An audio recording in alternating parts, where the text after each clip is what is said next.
해설 갑니다. 오늘 9월 23일이고요. 약속대로 오늘 목요일에 찾아뵙습니다. 먼저 오늘 우리 시장이 휴장을 3일 하고 열렸어요. 그런데 좀 선방을 했다라고 표현을 할 수도 있죠.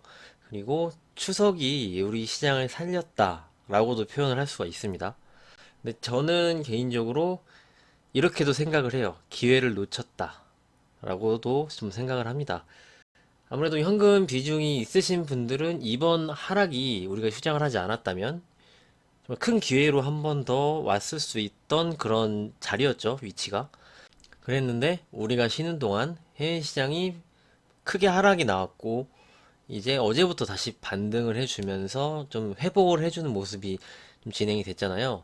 그리고 오늘 이제 헝다그룹 내용이 나오면서 미 선물도 좀 강했고 홍콩도 좀 회복을 해주는 모습이 종합적으로 이제 반영이 되면서 우리는 크게 하락하지 않고 좀 어느 정도 그 키 맞추면서 좀 하락이 일부 정도 좀 나오는 그런 모습으로 좀 마감을 했습니다.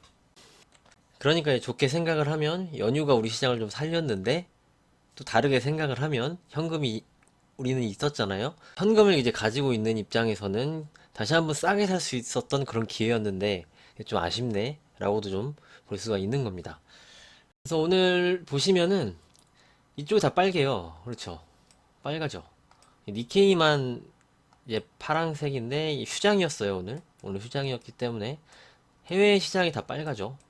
빨개서 영향을 좀 받아서 우리 시장이 크게 하락하지 않고 좀 버텨주는 흐름이 좀 진행이 됐다. 좀 이렇게 오늘 시장에 대해서 좀 말씀드릴 수 있고요. 여기 한번 보세요. 변동성 지수는 그랬는데도 이제 8%나 상승을 했습니다. 요거를 말씀을 드리고요.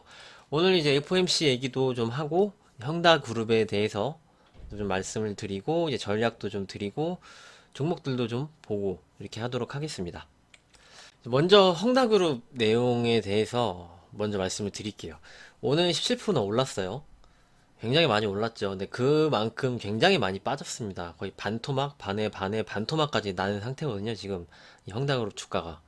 근데 오늘 이제 채권 만기 중에서 위안화 결제 부분이 있었고 달러 결제 부분이 있었어요. 위안화 결제 부분 하나로 한 425억 정도는 이제 결제가 됐습니다. 이게 좀 호재로 작용을 했어요. 홍콩 증시랑 세계 증시가. 그리고 이제 달러 부분은 990억 정도가 있는데 그게 한 달이라는 유예 기간이 있습니다. 그러니까 한 달 동안 못 갚으면 이제 유예를 시켜서 한 달 뒤에 갚아도 된다는 거죠. 그렇기 때문에 이 부분은 이제 결제가 되지 않았는데 그래도 이제 위안화 결제 부분이 결제가 됐다라는 게 좀 호재로 작용을 하면서 주가가 올랐고 그리고 동시에 나온 뉴스가 2대 주주가 지분을 전량 매각한다고 밝혔습니다. 내년까지 점진적으로 이제 한 번에 쏟아낼 수는 없으니까 내년까지 지분을 전량 매각을 할 것이다 라고 얘기를 했는데 손절을 하는 거죠. 이대의 주주는 이제 손절을 하겠다 라는 내용이 또 동시에 좀 나왔고 결론적으로 이제 급한 불만 좀 꺼놓은 상태입니다. 뭐 중국 정부에서 뭐 이렇다는 내용은 나오지 않았어요. 앞으로도 좀 계속 다음 주에도 만기가 오죠. 그러면서 계속 그때마다 이슈가 될 수 있습니다. 그래서 잠재적으로 이슈가 아직 남은 거지 해결이 된 건 아니다 라고 좀 말씀을 드리고요. 사실 이 서브프라임 모기지론 미국 금융위기 그거랑 비교를 하시는데 그거랑은 다릅니다. 그거랑 구조 자체가 달라요. 그래서 그만큼의 막 이게 부도가 난다고 해도 그만큼의 막 파급 효과가 커서 막 금융위기 때처럼 막 대폭락이 오고 그런 정도는 아닙니다. 그 서브프라임 모기지로는 파생 상품을 계속 채권 뭐 B등급 채권도 모아서 A등급 만들고 이렇게 그걸로 또 모아서 또 파생 상품 만들고 이렇게 파생적으로 계속 나갔었잖아요. 그러니까 이렇게 채권이 있으면은 얘네끼리 A가 있고 B가 있고 C가 있어요. 그러면은 이게 모아서 또 하나를 만들고 얘네끼리 또 모아서 또 하나를 만들고 파생 상품을 이렇게 만들었기 때문에 위에서부터 이제 흔들리면 연쇄적으로 흔들려서 이제 무너지는 그런 구조로 갔기 때문에 파급 효과가 컸고 이제 이 중국 홍다 그룹은 좀 다릅니다.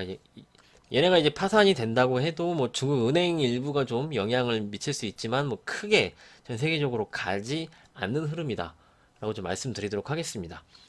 이 얘기를 왜 말씀을 드리냐면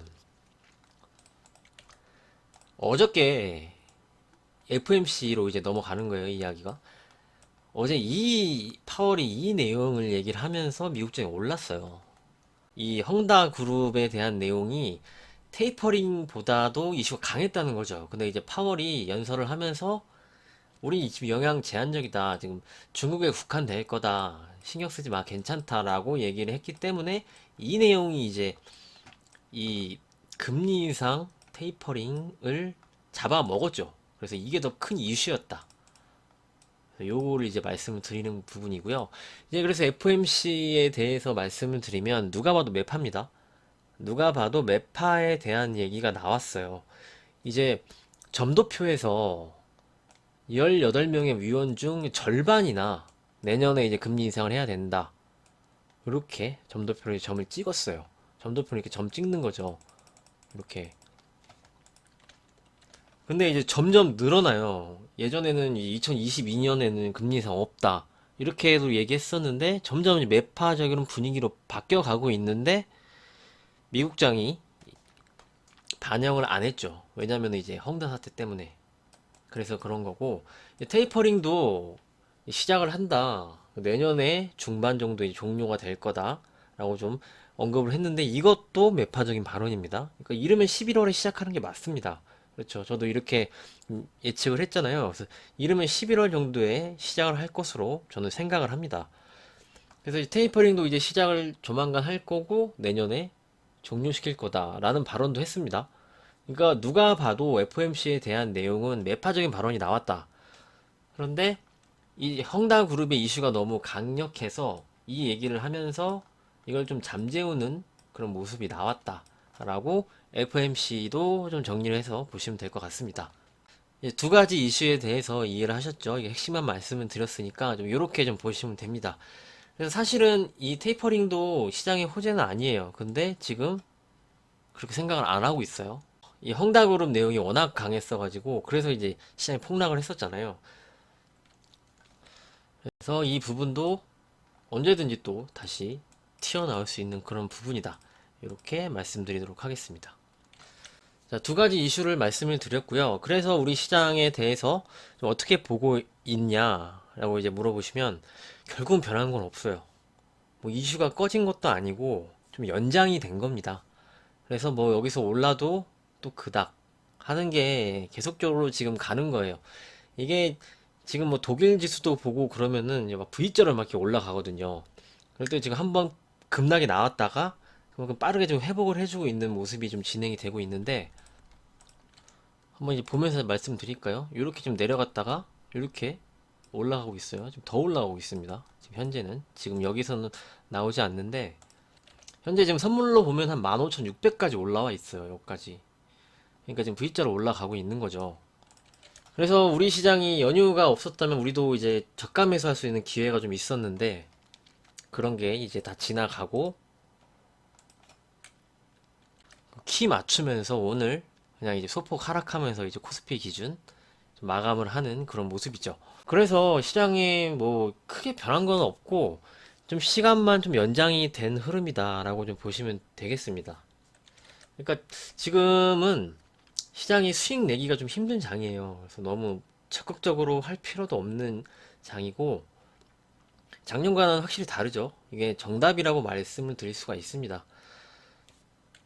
그래서 이 종목을 볼 때도 철저하게 모아가면서 좀 대응을 하는 게 맞고 얘기하면서 다 말씀드릴게요. 여전히 뭐 친환경 업종이 전 좋다고 생각을 하고요. 이제 제약주 일부 모멘텀 있는 제약주도 계속 봐야 된다 생각을 하고 회사에 문제가 없는 낙폭 과대 종목들 이런 쪽은 이제 분할 매수로 좀 접근을 하고 이 이외에 좀 어설프게 뭐 어정쩡한 종목들은 접근 안 하는 게 아예 차라리 좋다 이렇게 좀 말씀드리도록 하겠습니다.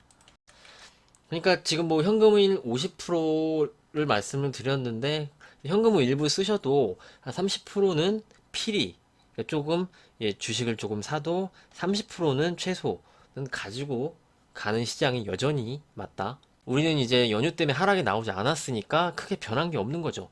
하락을 했다면 그때 이제 현금을 다시 투입을 했을 건데 이제 우리는 휴장으로 열리지 않았으니까 이렇게 좀 말씀드리도록 하겠습니다. 그래서 못해도 크게 변한 건 없으니까, 그리고 연장이 될 뿐이지 이슈들이 종료가 된 게 아니다. 그러니까 주식을 조금 사도 현금은 30%는 꼭 가지고 가셔야 된다. 이 내용들이 나오면서 또 변동성이 시장에 생길 수가 있습니다. 거기에 대해서는 꼭 대비를 하고 가셔야 된다. 이렇게 좀 정리를 해드리도록 하겠습니다. 이렇게 시장 전략에 대해서 좀 말씀드리도록 하겠습니다. 이제 결론은 연장이 된 것 뿐이지 뭐 크게 변한 건 없다. 이렇게 말씀드릴게요. 그럼 종목 한번 볼게요. 자, 어제 아모레퍼시픽을 좀 말씀을 드렸는데, 아모레퍼시픽 같은 종목은 이제 굉장히 많이 빠졌죠. 여기서 하락을 하고 내려오다가 추가적으로 또 급락을 맞았습니다. 그러니까 지금 40% 가까이 빠졌어요. 고점에서 30만원에서 18만원 대까지. 그래서 굉장히 좀 많이 빠졌고, 수혈상 요 정도까지 이제 반등 여력이 있어 보인다라고 좀 말씀을 드렸잖아요. 계속 끌고 가는 건 아닙니다. 이제 어느 정도 반등이 나오면 다시 챙기고, 지금은 이제 수익을, 기대 수익률을 길게 잡으시면 안 돼요. 계속 변동성이 있는 장이기 때문에. 그리고 시장이 빠지면 다 같이 빠집니다. 그래서 제가 뭐 종목을 뭐 컴투스도 말씀드리고 이제 관심 종목으로 좀 말씀을 드린 부분이, 현금이 아예 없으신 분들은 하시면 안 돼요. 여유 현금이 있고 현금이 많으신 분들을 대상으로 좀 말씀을 드리는 거예요. 왜냐면은 시장의 변동성을 한번 쿵 하면은 다 같이 빠져요. 아시죠? 다 같이 빠지면 그때 추가 매수할 수 있는 현금이 없으면은 지금은 주식을 새로 사시면 안 됩니다. 어떤 말인지 이해가 되시죠? 그래서 현금이 많고 뭐 50% 이상 있으신 분들의 대상으로 제가 낙폭과대로 이제, 지금은 어느 정도 이렇게 많이 빠졌기 때문에 지금부터 좀 모아가도 괜찮은 자리에 이제 진입을 했네요 라고 그 의견을 드리는 부분이에요. 제 개인적인 의견을. 그렇게 좀 보시면 되겠습니다. 그러니까 이 실적 같은 부분도 작년에 이제 코로나로 죽쓰고, 작년 영업이익이 1430억이었는데 이제 올해 1분기 영업이익이 1700억이었잖아요. 그러니까 작년 한 해보다 올해 1분기가 더 많이 벌었잖아요. 그러니까 회사에는 뭐 크게 문제가 없는데, 뭐 지금 중국 쇼크 뭐 이런 거, 매출 저하 이런 걸로 이제 잠깐 빠지는 건데, 그 낙폭이 과했다 이거죠. 그래서 지금부터는 이게 서서히 좀 모아가면서 가는 게, 이제 주가가 빠져도 좀 제한적이지 않을까, 좀 이렇게 좀 의견을 드리는 겁니다. 이렇게 좀 참고를 하시면 되겠고요. 오늘 그 동화약품도 오늘 급등이 나왔어요. 근데 많이 안 갖고 계신 것 같은데, 동화약품도 말씀을 드렸잖아요. 그리고 여기서부터 전고점 오면 여기서부터 이제 분할 매도로 가시면 된다 좀 의견을 드렸었는데, 오늘 이제 코로나 치료제 내용 나오면서 한 번에 이제 급등을 하면서 20%까지 넘게 막 오르고, 오늘 장중에 좀 그런 일이 좀 진행이 됐죠. 이렇게 내용이 나오면은 분할 매도 하시면서 이익 챙겨 주시면서 가시면 되겠죠.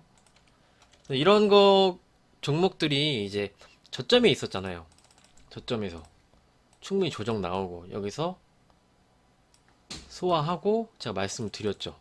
이평선들이 모이고 요 121선까지 내려왔을 때, 그럼 이평선들이 모이고 여기서 힘을 모으고 한 번에 이렇게 쏘는 거예요. 뉴스 나오면서. 패턴 설명드렸죠. 그래서 오늘 이제 급등이 좀 나왔는데, 이제 분할 이익 실현하시면서 가시면 된다는 의견 드리도록 하겠습니다. 그리고 얘는 이제 뭐 따로 또 제가 말씀 안 드려도 될 것 같아요. 그렇게 해서 말씀드리도록 하겠습니다. 그리고 뭐 여타 제가 이제 영상 통해서 의견 드린 종목에 대해서는 여전히 뭐 변한 게 없고요. 제가 뭐 안 좋게 좀 진행이 되거나 좀 안 좋다 하면은 제가 말씀을 드리잖아요. 그런데 뭐 그렇게 뭐 관점이 변하고 그런 종목은 없다는 점 말씀드리도록 하겠습니다. 정답은 없으니까요. 이제 참고만 해주시면 돼요. 영상 보시면서.